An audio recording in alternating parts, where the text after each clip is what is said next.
first speaker tonight, a renowned futurist, Mr. Richard Watson, ladies and gentlemen.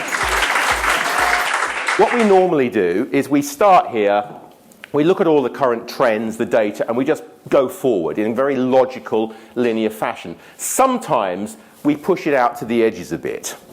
You know, what if we left Europe? What if Trump turned out to be a really nice guy, whatever.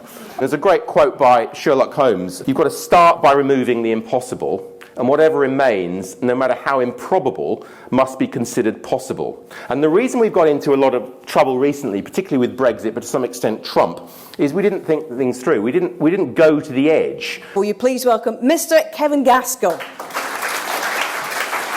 This guy doesn't run my business. He really doesn't.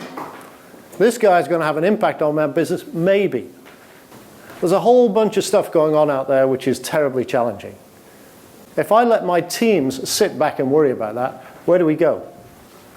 Well, the truth is, we go internally. We can't afford to do that. Within our businesses, we try to look at it the other way around and say, hey, look at all this stuff. Because all this stuff's happening as well.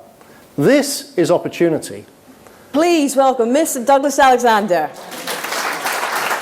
To say the uncertainty and distrust that has characterised 2016 is now actually the new normal.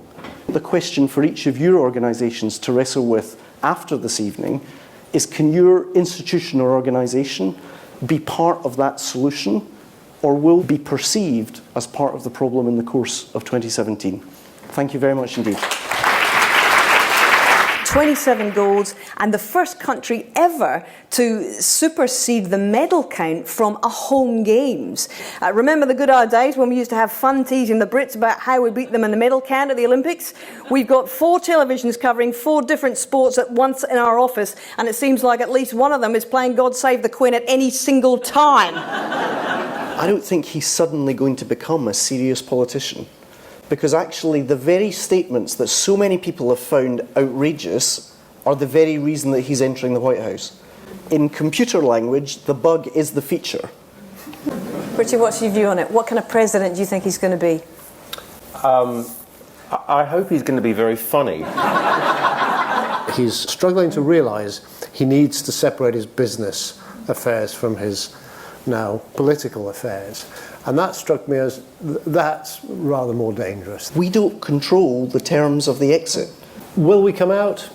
I think it's going to be a fascinating ride. If I can sort of avoid that question and come back to another one, I mean, I think... Feel free. The event is not a one-off. There will be other events like this. And to some extent, the future is going to be defined as a race between one group that is sort of racing towards the future with a vision, and that is classically Silicon Valley, and then another group that is far more threatened, that is sort of trying to sort of turn the clock backwards, and that's everything from quite a lot of Trump supporters to ISIS. And those two things are a hell of a tension.